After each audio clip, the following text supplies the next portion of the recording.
नमस्कार जय जगन्नाथ सांग मैंने चलतु लंकार आज गोटे बढ़िया रेसिपी बनाया एमती रेसिपी बनवा थरे खाइले समस्ते बारंबार खावाई कहे तो आपण मैंने देखिपे लंका को मु मझिरू चिरी देइछि तो लता भितर मसला देवाई एवं प्रिपरेशन करवा तो ये तेल गरम हो गला टिके जीरा तापर पियाजटा को टिके फ्राई करदेला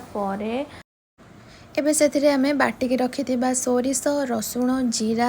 मसलाटी को फ्राई करनेबा एवं स्वाद अनुसार लुण एवं लंका गुंड हलदी देके ताको टिके भल भाव फ्राई करनेबा एबे से टिके एक्स्ट्रा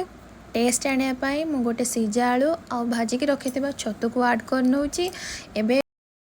एबे से गुड़ा को भल भाव भाजी नवा भाजी गला मु लंकार देखिपे आपण मैंने पूरा देके ताको पुणी आउ थे फ्राए करेंगे लंकाटा को जदि आपण मानक मोर ये रेसिपीटी भल लगिला तो प्लीज़ सब्सक्राइब माय चैनल एवं मो रेसिपी को शेयर करूँ एवं ढेर सारा भल पाइबा एवं कमेंट दिंतु तो देखिपे लंका भल भाव हो जाइए गरम गरम खाई पारे। जय जगन्नाथ सांग माने।